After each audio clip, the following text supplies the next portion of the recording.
Okay, give me 2 more minutes. I got to record this on my other app. Hi, Dr. M.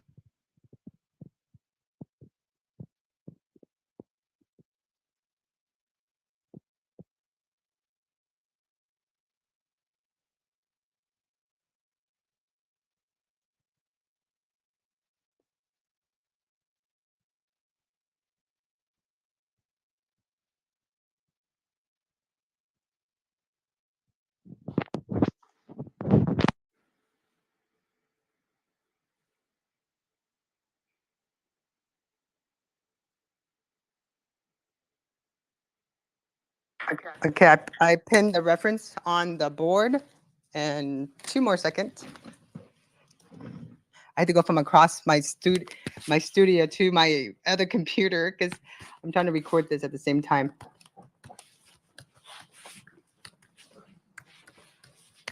Not this raw footage that I'm providing everybody here.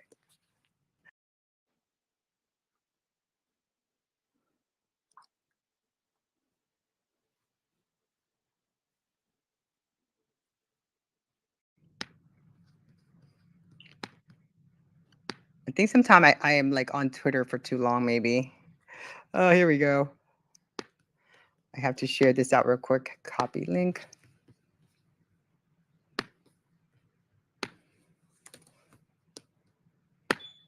Okay.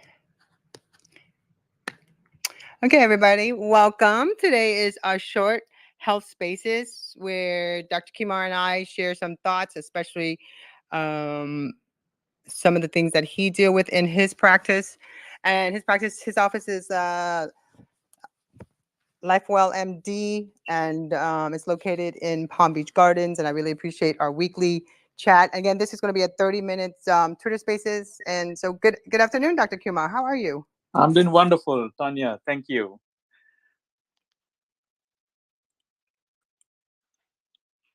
I'm trying to like get to the screen here. Ironically, it just does not want to. There we go. And we also have in their space Dr. M, who is a DO, also he's located in Michigan. And Nora Lima, thank you, welcome. And so, Dr. Kumar, we're going to talk about a little bit something very uncomfortable, men's sexual health, especially when it comes to erectile dysfunction. And we talked a little bit about that. So I pinned the story, the reference that we're going to share, because we're streaming this in YouTube and other social networks. So I went ahead and add that reference to it. But it's saying the effects of prescriptions medication on erectile dysfunction. This was published in PubMed. And let's talk a little bit about that. I'm sure you have some cases in your practice that people don't realize all the medication they're taking could affect them, especially in their sexual health. Okay, all right, let's get started. So, Tanya, I've been practicing sexual medicine for the past 4 or 5 years, with Gainswave and testosterone replacement and, so many other things. So, and this is what I see. So, what's the common things that people do when patients show up at their doctor's office with ED, right? They give them Viagra, Cialis, whatever, right? And it does work. But the key here is what I've discovered is very little attempt is made to find out what is causing that ED. I mean, they may do some basic tests, but it's an automatic knee-jerk reaction. You have ED, you're going to get Viagra and Cialis. If it works, well and good. If it doesn't, oh well. So that has been the attitude. So, what I've discovered is when patients come to me with this kind of an issue, and they come to me asking for a procedure to fix their ED, whether it's Gainswave or testosterone or whatever, the first thing I do is obviously check their overall physical and mental health, but also have a deep dive into the medication list that they are taking. And if you dig into their history a little bit further, we find out that their ED started developing very soon after they started taking their medications. And so I think it's so important for patients to recognize, that some of the medications that are so commonly prescribed can actually cause ED. But according to the British Medical Journal that I'm quoting here from November of 2017, only about 30% of patients who start these medications and develop ED have the courage to sit down and talk to their doctors about this cause and effect. And 70% of them, I mean, take it for granted. Oh, well, that's the way it is.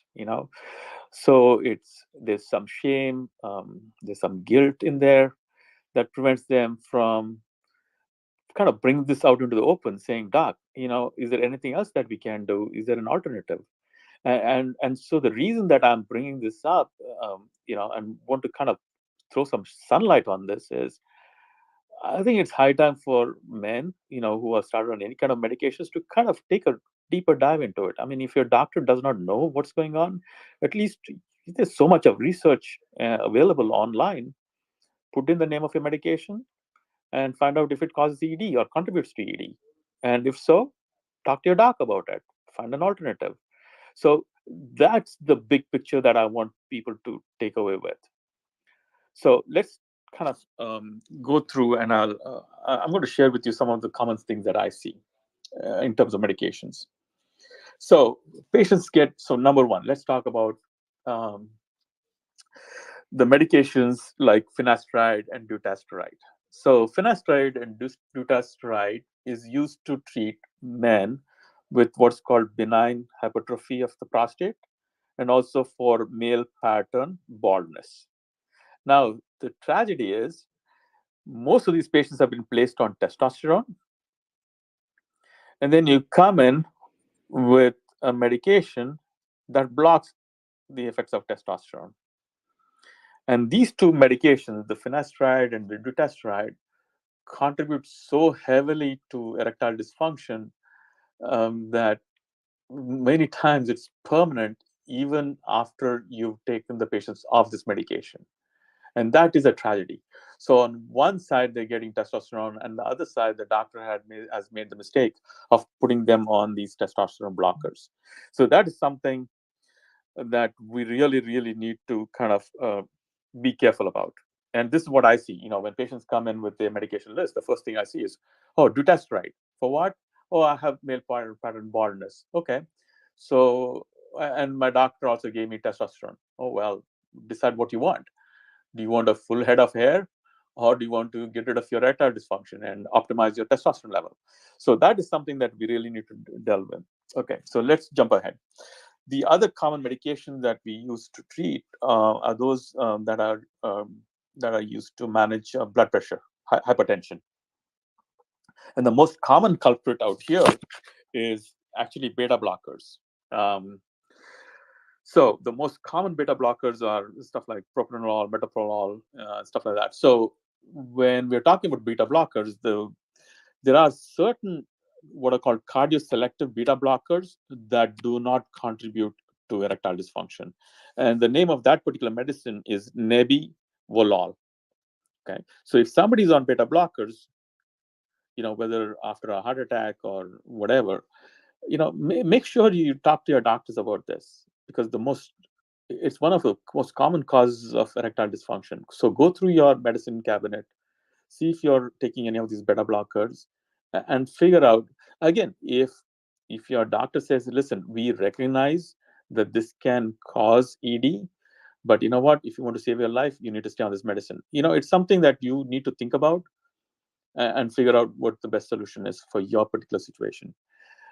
So the second group of blood pressure medications that can cause ED are what are called thiazide diuretics. This is what your typical water pill. It's used for mild hypertension. Again, I'm not going to dive into all the reasons why these medications cause ED, but the fact is that they do contribute a lot to erectile dysfunction. Always don't forget the fact that when people have hypertension, diabetes, obesity, that itself can contribute to ED, right?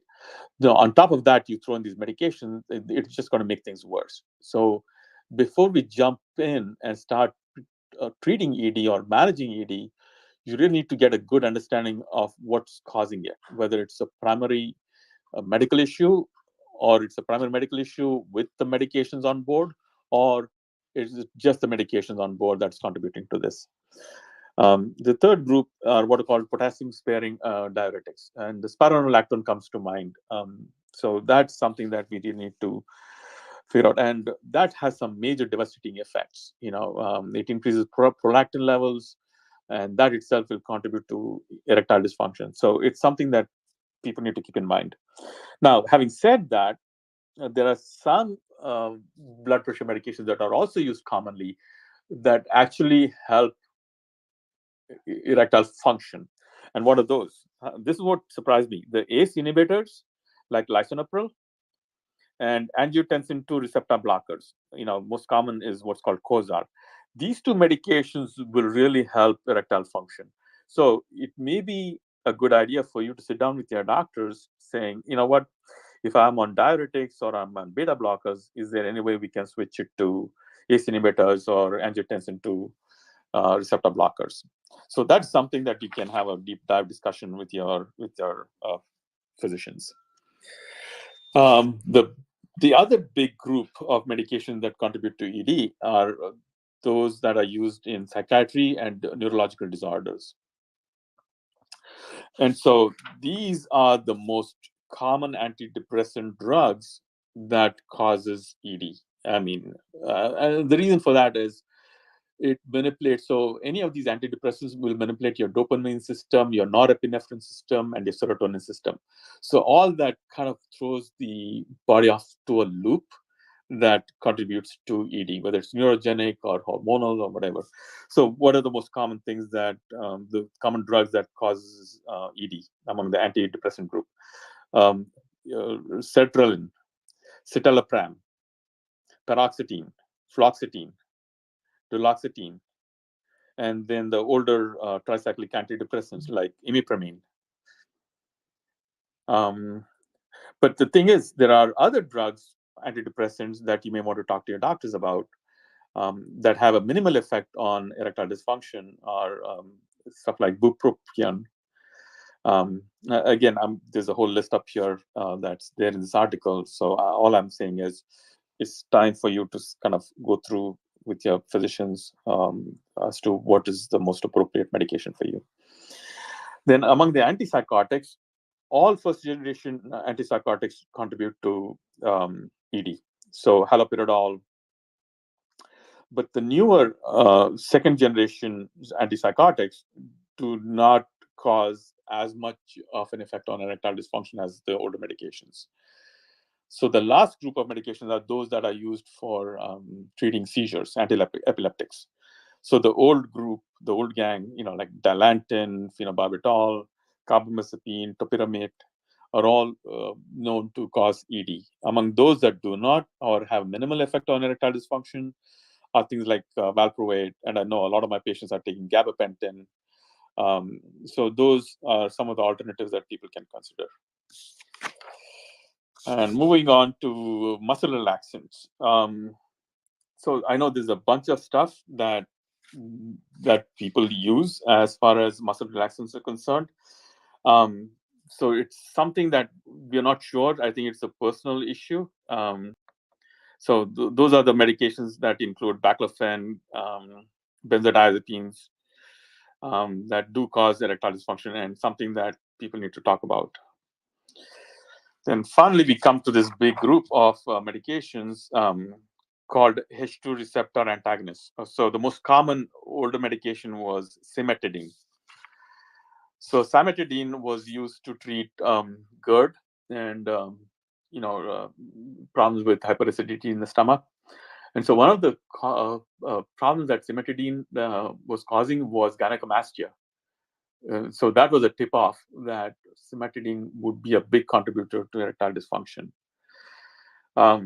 Again, ranitidine is an alternative and has less, and that's the thing that we use commonly. So cimetidine, I don't think a lot of people use, but ranitidine has much less of an effect on erectile dysfunction. So that is that group of drugs, most common drugs that contribute to erectile dysfunction. So there was a few surprises that I found in this article. Number one, the medications that we use for allergies, the H1 antihistamines, actually help erectile function. That kind of surprised me. That's because of the interaction of histamine on some of the receptors in the penile area. The second group of drugs that actually helps erectile function are those that are used to treat Parkinson's disease. Now, if you think about it, Parkinson's disease is because of lack of dopamine. So the medications that are used to treat Parkinson's increases dopamine levels. And so if you look at dopamine as a happy hormone, so you can imagine, it actually helps, issues with libido and issues with erectile function and all that. So that was a big surprise. So these are some of the broad categories. I've not gone into a whole lot of detail about these things. But if anybody has any specific questions on any of these medications, feel free to message me at 772-332-9975. I'll be happy to respond. Again, there's enough information online that people can dive in and just go through your cabinet to see if any of these medications are something that you have been taking and that may be contributing to some of the stuff that may be going on among men these days. And Yeah, I that's didn't know that about cimetidine. I mean, like I took cimetidine. I followed this protocol. I mean, I'm not worried. I don't have ED, but I'm just saying, like, there's a thank protocol. God. I know, thank God, right? To boost, your immune system, your T Yeah. cells. There's a whole protocol on this, so for viruses and stuff, or anything to do with when you're sick, you want to raise your immune system. Yeah. So there's a whole protocol and utilize cimetidine and also isn't it used for like cancer too, for cancer Yeah, the thing is, but patients? not now. At least not in mainstream medicine. But this was well known way back, and I think that's the reason for it to be replaced with the newer medications, the um, the proton pump inhibitors, the ranitidine and so on and so forth. So that's What about the cholesterol pills? oh my God, cholesterol pills has an effect on reducing testosterone levels. Okay, so that is something that was missing in this article. Okay, so they have not talked about the medications that actually reduce testosterone levels in this article. They've talked to more about the other medications, the most common medications that we talked about. Again, cholesterol lowering agents are huge. Yeah, I know at least 70-80% of all of us are probably on some form of cholesterol medications. And the way it does that is, because you need cholesterol. Cholesterol is the mother molecule for all the sex hormones, right? So if you lower cholesterol, to some incredibly low levels, you're going to knock off that pathway like big time. But you can probably fix it by putting in testosterone from the outside. But the thing is, people need to be aware that these issues exist with any medication that you're taking. So bottom line is, no matter what prescription medications you're taking, just do your little research. Takes you 2 seconds. Google, put in the name of the medication, say erectile function, see what shows up. That's the easiest message that I can give you. The key here is I want to put some sunlight on this particular topic, because this is something that is not very well discussed, um, either among patients or between patients and physicians. And it's high time that we bring this, because this can, listen, if people are aware of this, you know how much money people can save in trying to fix their erectile function. Come on. If you don't correct the underlying issue, you can throw thousands of dollars at it, and it's not going to fix it, right? Don't they say you got to fix the plumbing before you try to do anything else? Exactly. Let's try to fix things that are fixable by taking away stuff or substituting stuff that is not breaking you down day in and day out, right? Here you have, the right hand taking a hammer and beating the crap out of your whatever.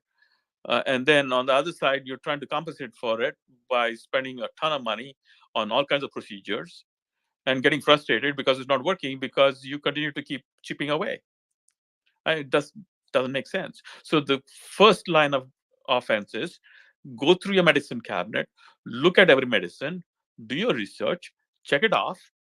And if there's any doubt, talk to your doc, ask for a substitute. And if there's no substitute, if that's what is important to you, carry on. But at least now you know. right? I mean, that's the most important thing. That's the key message that I want people to take away. I mean, again, whatever I'm discussing right now, it's this information I want to be shared not only among men but also among women. I think women are more responsible for man's health than the men themselves. We men, we hate to go to the doctors, right? I hate to look at my own numbers. The reason I do that is because we need to be around for our kids. We need to be around for our wives, right? So, all right. Anything else? No, I think that's great. I'm glad we had this conversation. I actually pinned another story up. I tweeted out another story, so I'm gonna pin this up.